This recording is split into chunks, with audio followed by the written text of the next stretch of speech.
para kader-kader Al-Jamiatul Wasthiyah dimanapun berada, para guru, para sarjana, pelajar, mahasiswa, seluruh yang malam ini menyaksikan siaran langsung dari hari ulang tahun Al-Wasthiyah, kami menyapa Anda semua. Ayolah kita bersama-sama untuk meningkatkan persatuan intern kita, meningkatkan kesatuan hati-hati kita. Sebab dengan kita punya persatuan yang baik, insya Allah tugas kita ke depan akan semakin ringan. Saya sering mengatakan bahwa banyak orang bisa membangun jembatan penyeberangan, tapi hanya sedikit orang yang bisa membangun jembatan hati. Saatnya saya ingin mengajak seluruh kita, ayolah sebagai kader Al-Wasthiyah, hidupkanlah dalam diri kita upaya membangun jembatan hati. Negeri ini harus kita bangun jembatan hatinya, karena kalau jembatan hati sudah terbangun, cita-cita negara kita, cita-cita organisasi kita yang disebutkan dalam Al-Quran, disebut dalam satu ayat, baldatun thayyibatun wa rabbun ghafur. Itu maknanya bahwa baldatun thayyibah membangun fisiknya, wa rabbun ghafur maknanya membangun rohaninya. Al-Wasthiyah harus berperan di dua-duanya, membangun jasadnya, membangun fisiknya. Ini sudah dilakukan oleh semua orang. Maka Al-Wasthiyah harus tidak hanya membangun jasadnya, tapi juga membangun rohaninya, membangun hatinya, membangun nilai-nilai spiritualnya. Dan itulah merupakan warisan dari para pendiri Al-Jamiatul Wasthiyah, di mana kita diminta untuk konsen pada pendidikan Al-Wasthiyah, pada dakwah Al-Wasthiyah, pada kinerja sosial Al-Wasthiyah, dan pada saatnya mampu berbagi mensejahterakan masyarakat dengan program ekonomi Al-Jamiatul Wasthiyah. Hadirin dan hadirat rahimakumullah, bagaimanapun kita menyadari hari ini kita adalah pelanjut dan pewaris, maka kepada beliau-beliau yang telah berjasa meletakkan asas-asas organisasi, membangun organisasi sampai hari ini kepada kita, kepada beliau-beliau tadi sudah kita zikir dan doa. Kita persembahkan doa kita kepada Allah agar beliau-beliau senantiasa Allah berikan rahman dan rahimah, agar orang-orang yang sekarang berjuang dengan Al-Jamiatul Wasthiyah sebagai pelaku dakwah, sebagai pelaku pendidikan, sebagai pelaku apapun di organisasi, kita bermunajat tadi kepada Allah agar Allah berikan kesehatan, keafiatan, kekuatan, keistiqomahan. Karena dengan istiqomah itulah kita mampu untuk menjadi pelanjut risalah Nabi kita Muhammad sallallahu alaihi wasallam. Karena itulah saya ingin menyampaikan kepada kita, perjalanan kita setahun ini belum apa-apa. Setahun ini kepemimpinan diberikan kepada kami, perjalanannya belum apa-apa. Meskipun kita sering mengatakan terjadi pertambahan akan jumlah kepengurusan di setiap provinsi, terjadi pertambahan kepengurusan di setiap negara, tapi bagi saya, bagi kita itu belum apa-apa. Karena target kita bukan menambah jumlah kepengurusan, tapi target kita adalah bagaimana umat sadar untuk melanjutkan dakwah Nabi kita Muhammad sallallahu alaihi wasallam. Karena itulah dalam tema ulang tahun kali ini kita menyoroti dua masalah yang sehingga kita angkat menjadi tema yang disebut dengan menjaga persatuan, merawat moral bangsa. Menjaga persatuan ini hari ini sangat dibutuhkan kepada kita semua. Kita sadar menghadapi tahun politik 2024, apa yang terjadi 2019 itu belum selesai. Sekarang masuk ke 2014.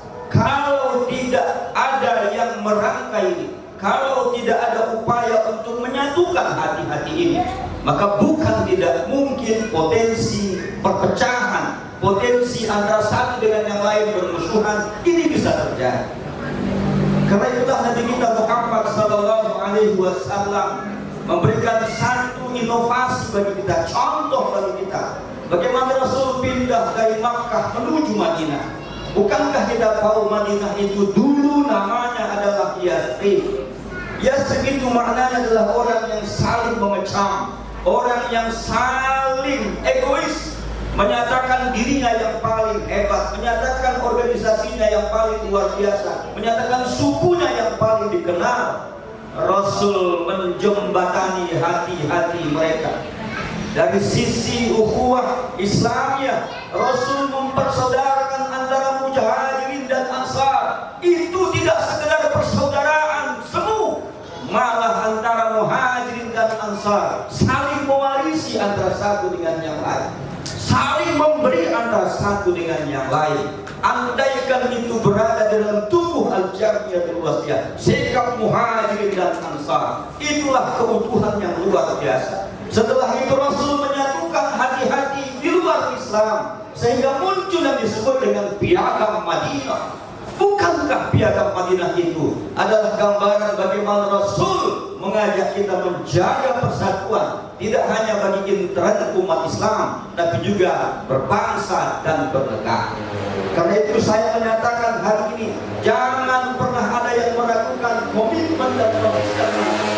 Allah sudah lahir 1930, di saat Indonesia pada waktu itu belum merdeka, di saat waktu itu perjuangan rakyat selalu dikacaukan dengan sikap perpecahan antara satu dengan yang lain.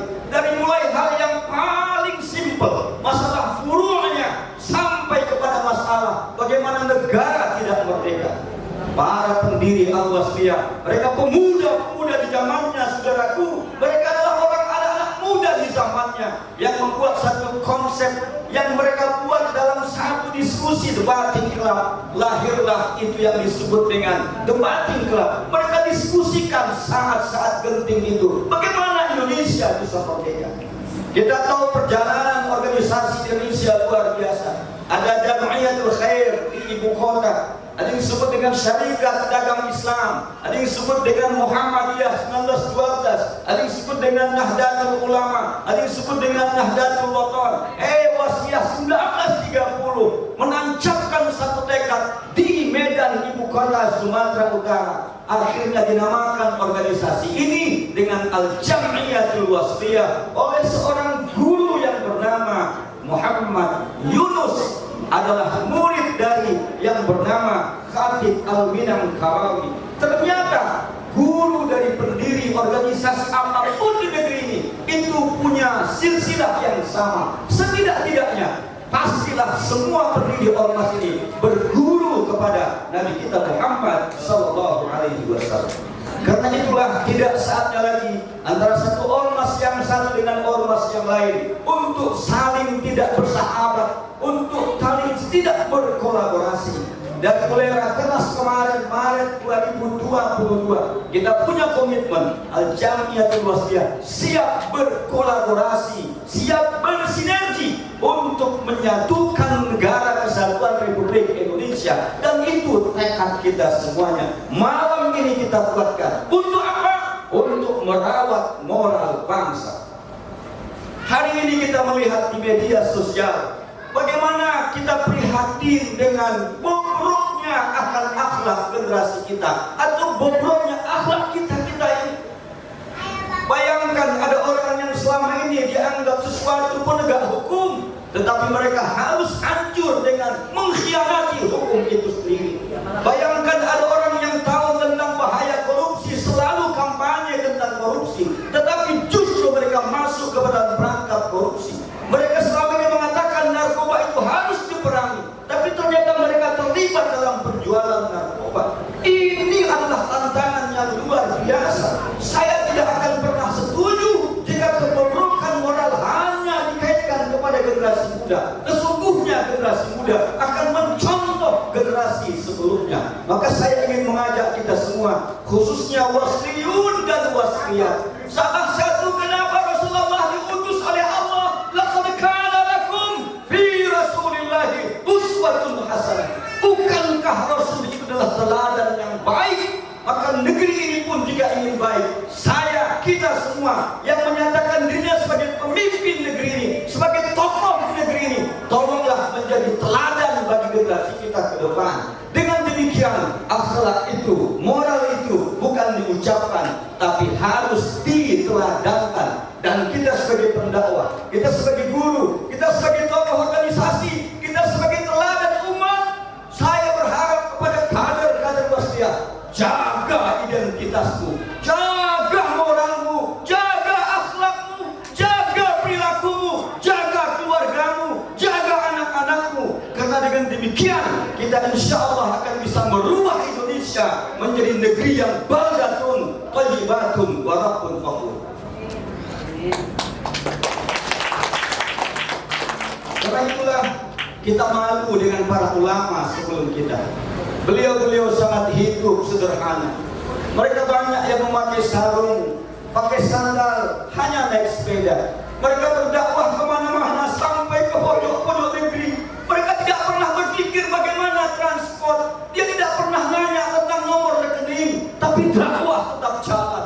Hari ini kita menemukan betapa banyak di penjuru negeri ini orang-orang haus dengan dakwah, karena kita hanya berkilat dan berdakwah di sekitar tempat-tempat elit, karena ada sesuatu yang mendapat keuntungan kepada kita. Saya ingin mengajak dan meluruskan kader Wasdiyah. Saya dan kita ditempa berjuang dikala ada dan tiada, berjuang dikala ada dan tiada. Kita harus ada di mana-mana. Maka dakwah pedesaan, dakwah penjuru, dakwah desa tertinggal, dakwah nun di pedalaman tidak boleh ditinggalkan oleh dai al-jamiatul Wasdiyah.